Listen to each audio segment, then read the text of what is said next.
दोस्तों, मेरा नाम नरेंद्र कुमार रायकवार है। मैं झांसी का रहने वाला हूँ। आज मैं अपने गुरुजी की कही हुई बात आप तक पहुँचाने जा रहा हूँ। मेरे गुरुजी हमेशा कहा करते थे कि बेटा, खाना महत्व का नहीं होता है, खाने को पचाना महत्व का होता है। क्योंकि इस भोजन को पचाने से उससे रस बनता है। रस से मांसपेशियाँ बनती हैं, रक्त बनता है, मल मूत्र बनता है, वीर्य बनता है, मेद बनता है। ये सब कुछ बनने के साथ साथ अस्थियाँ बनती हैं और आगे हमेशा अपने शरीर के लिए, अपने जीवन के लिए काम आती हैं।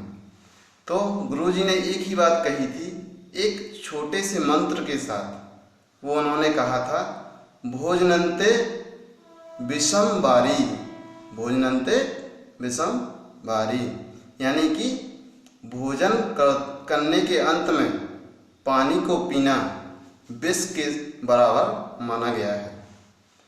समझने के लिए हम बता दें आपको कि हमारा जो शरीर होता है, उस शरीर में जब भोजन जाता है तो भोजन शरीर के बीच हिस्से के जहाँ पर नाभि होती है उसके थोड़ा सा लेफ्ट साइड में, यहाँ पर ये मेरा हाथ रखा हुआ है, इधर पर यहाँ पर आमाशय होता है, जिसको हम संस्कृत में जठर बोलते हैं। क्या? जठर। जठर संस्कृत में बोलते हैं, इसे हम हिंदी में आमाशय बोलते हैं।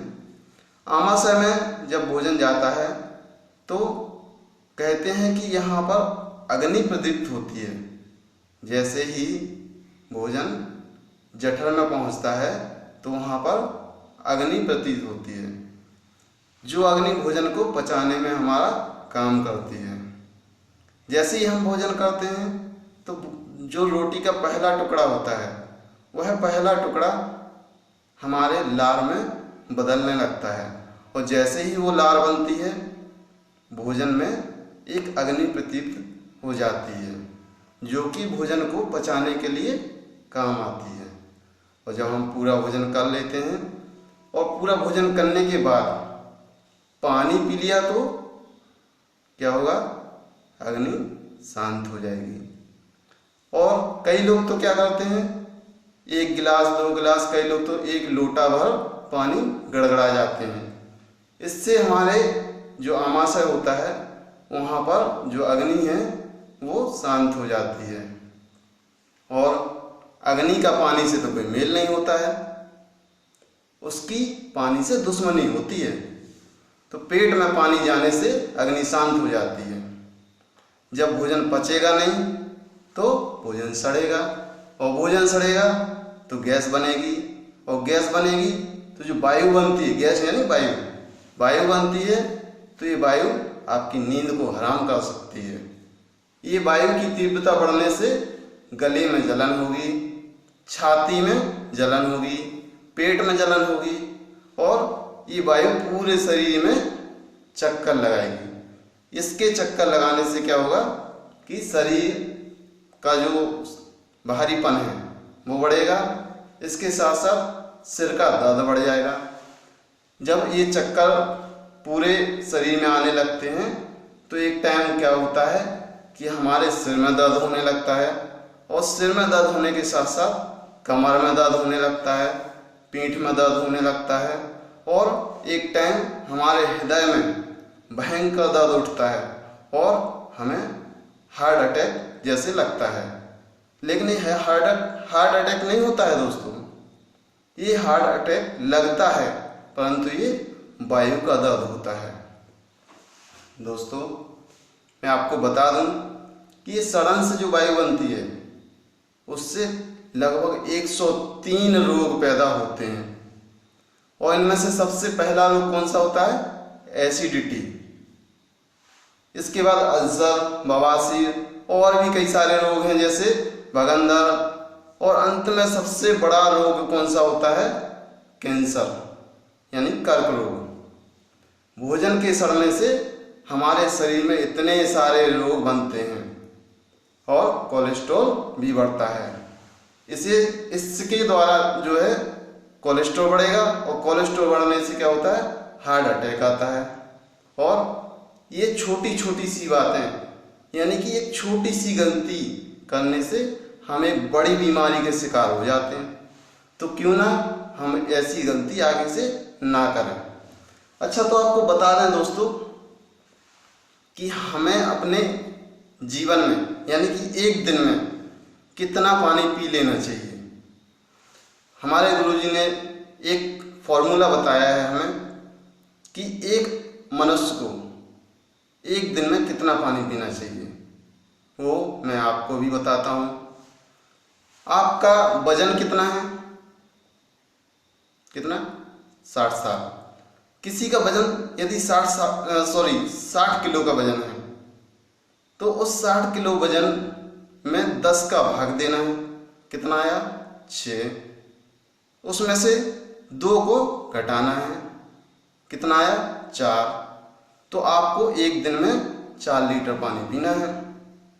यदि किसी का वजन 40 किलो है तो उसको कितना पीना है, 40 का भाग दीजिए 10 में और उसका 2 घटा दीजिए। तो कितना आया, 40 का भाग दिया 10 में तो 4 आया, और 2 घटाया तो कितना आया, 2। यानी उसको 2 लीटर पानी पीना है। तो आप समझ ही गए होंगे कि हमें एक दिन में कितना पानी पीना चाहिए।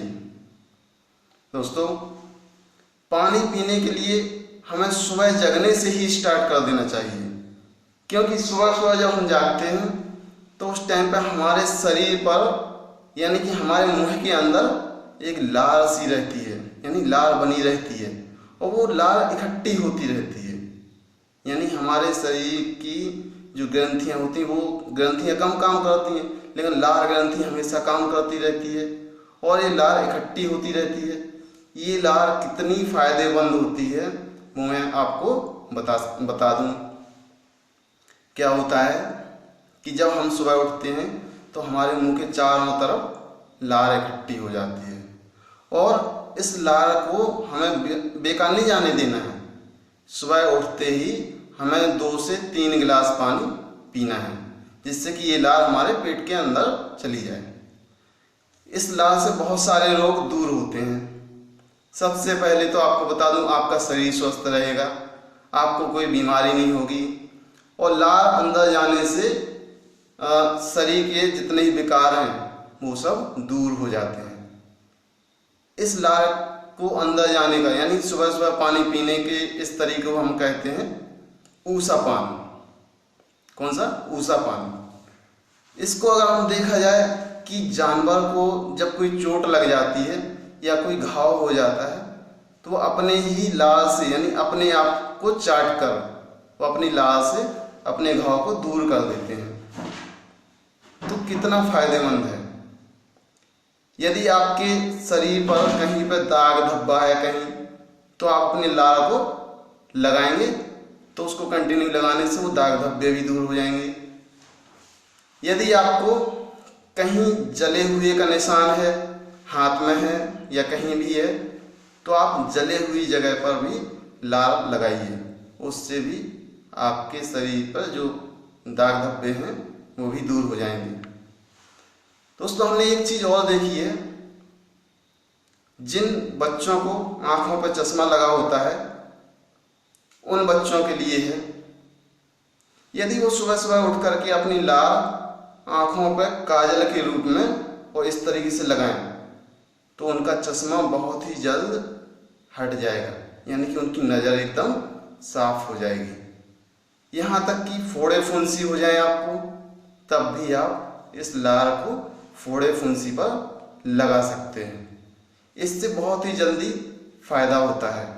यहाँ तक कि डायबिटीज की बीमारी होती है, उसमें क्या होता है कि घाव नहीं भरते हैं जल्दी, तो घाव को जल्दी भरने के लिए भी आप इस लार को घाव पे लगा सकते हैं। ये एंटीबायोटिक का काम करती है। दोस्तों, इतने सारे तरीके हमने आपको बताए हैं, इन तरीकों को यूज कीजिए और अपनी लाइफ को सुंदर लाइफ बनाइए। बहुत सारे रोगों से आप दूर हो सकते हैं। और दोस्तों, इस तरीके की आपको वीडियो मिलती रहेंगी। यदि मेरा यह वीडियो आपको पसंद आए तो प्लीज़ कमेंट में ज़रूर लिखिएगा और लाइक भी कीजिए, शेयर भी कीजिए, ताकि आपके बहुत सारे दोस्तों को यह खबर पहुंच जाए। सब्सक्राइब करना मत भूलिएगा मेरे इस चैनल को, क्योंकि इस तरीके की बहुत सारी वीडियो मैं बनाता रहता हूं और आप तक पहुंचाता रहता हूं। दोस्तों, आपका प्यार हमारे साथ रहना चाहिए। धन्यवाद।